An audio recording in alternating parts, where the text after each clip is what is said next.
আজকে জামাইকে বাসায় একদম দোকানের মতন পারফেক্টলি মোরালি বানিয়ে খাওয়াইলাম, তাও মাত্র 5 মিনিটে। ভিতরে নরম আর উপরে একদম ক্রিস্পি, খেতে কিন্তু অসাধারণ। আসসালামু আলাইকুম, সবাই কেমন আছেন? আশা করি ভালো আছেন। আলহামদুলিল্লাহ আমি অনেক বেশি ভালো আছি। এই তো মোরালি বানানোর জন্য আমি এখানে নিয়েছি বেশি করে ময়দা। তো এটা কিন্তু ময়দা না, সরি আটা দিয়ে আজকে মোরালি বানাবো। আর এই তো দেখেন বেশি করে কালো জিরা দিয়ে নিয়েছি। আর বাসার মোরালিটা না দোকানের চেয়ে অনেক বেশি মজা হয়, কারণ আমি কালো জিরা দিই। কালো জিরা কিন্তু আমাদের স্বাস্থ্যের জন্য মানে হেলথের জন্য অনেক বেশি উপকারী, আর বাচ্চাদের জন্য তো আরো বেশি। তো যাই হোক, এর জন্য আমি কিন্তু বেশি করে কালো জিরা দিয়ে নিয়েছি। পরিমাণ মতো লবণ দিলাম আর সয়াবিন তেল দিলাম একটুখানি। তো আপনারা যদি কালো জিরা না দিতে চান তাহলে স্কিপ করতে পারেন। আমার কালো জিরার এটা ভালো লাগে, ফ্লেভারটা ভালো লাগে, প্লাস মুখে পড়লেও একটু ভালো লাগে। তো যাই হোক, আমি কিন্তু তারপরে নর্মাল পানি দিয়ে সুন্দর করে মেখে নিলাম। এই যে প্রায় শেষ।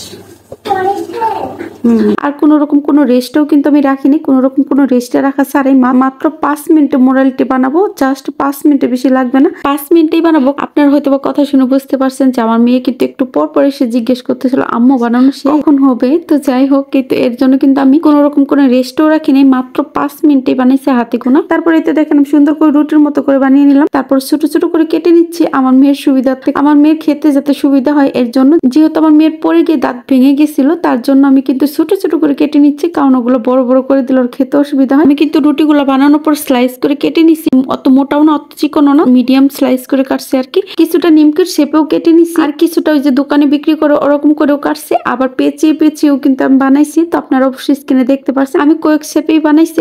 তারপর কিন্তু আমি সুন্দর করে তেলে ভেজে নিলাম। তেলটা হালকা গরম হলে আমি এগুলো সুন্দর করে ভেজে নিলাম। তো কিভাবে ভাজলাম আপনারা অবশ্যই স্ক্রিনে দেখতে পাচ্ছেন। আমি 1 পা মতো চিনি দিয়েছি, হালকা পানি দিয়ে সুন্দর করে শিরা বানিয়ে নিলাম। শিরা বানানো কিন্তু ওকে। তো এর ভিতরে এখন এগুলো ঢেলেই দিব। এই তো শিরার ভিতরে এগুলো ঢেলে এখন সুন্দর করে ধৈর্য সহকারে নাড়াচাড়া করবো। এগুলো কিন্তু মিক্সড করলেই দেন মোরালি হয়ে যাবো। ঠান্ডা হলেই দেখবেন চিনিটা একদম গায়ে লেগে গেছে। তো আমি দেখাচ্ছি আপনাদের ঠান্ডা হওয়ার পরে। আর কিন্তু অবশ্যই ধৈর্য সহকারে নাড়তে হবে, নাড়া বাদ দিলে কিন্তু নিচে পুড়ে যাবে, তখন কিন্তু খেতে একদমই ভালো লাগবে না। ঠিকভাবে নাড়াচাড়া না করলে কিন্তু একটাই শিরা লাগবে আর একটাই লাগবে না, তখন কিন্তু খেতে একদমই ভালো লাগবে না। মানে একটাই মিষ্টি হবে আর একটাই হবে না। আর হ্যাঁ, আমি কিন্তু মিষ্টির পরিমাণটা একটু কমিয়ে দিছি, যার কারণে মিষ্টিটা একদম কম লাগবে, খেতে কিন্তু ভালো লাগবে, আমার কাছে ভালো লাগে। মানে আপনারা যারা মিষ্টিটা বেশি খেতে চান, মানে একদম মোরালির গায়ে চিনিটা লেগে থাকবে উপরে দলা পাকিয়ে, তারা কিন্তু চিনির পরিমাণটা বাড়িয়ে দিবেন। তো আপনাদের টেস্ট অনুযায়ী দিবেন। আর মোরালি বানানোর সময় না এই কাজটা একদম ধৈর্য সহকারে করতে হয়। তো আমি দেখেন ধৈর্য সহকারে কিন্তু নেড়ে চেড়ে নামিয়ে নিলাম।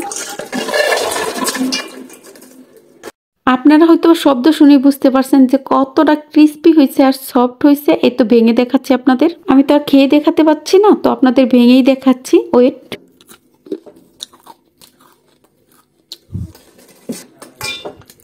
আপনারা হয়তো শব্দ শুনে বুঝতে পারছেন ভিতরে কিন্তু একদম নরম হয়েছে, মানে খেতে এতটাই সফট হয়েছে, আর উপরে কিন্তু ক্রিস্পি হয়েছে, মানে পারফেক্ট মোরালি। তো আমি একটা সুন্দর করে ঝাড়ে ভরে নিলাম। তো যাই হোক, এটা কিন্তু এরকম করে রেখে অনেকদিন খাওয়া যাবে। ভিডিওটি যদি ভালো লাগে তাহলে কিন্তু একটা শেয়ার দিয়ে দিবেন। আজকের মতো এখানেই বিদায় নিচ্ছি। আল্লাহ হাফিজ।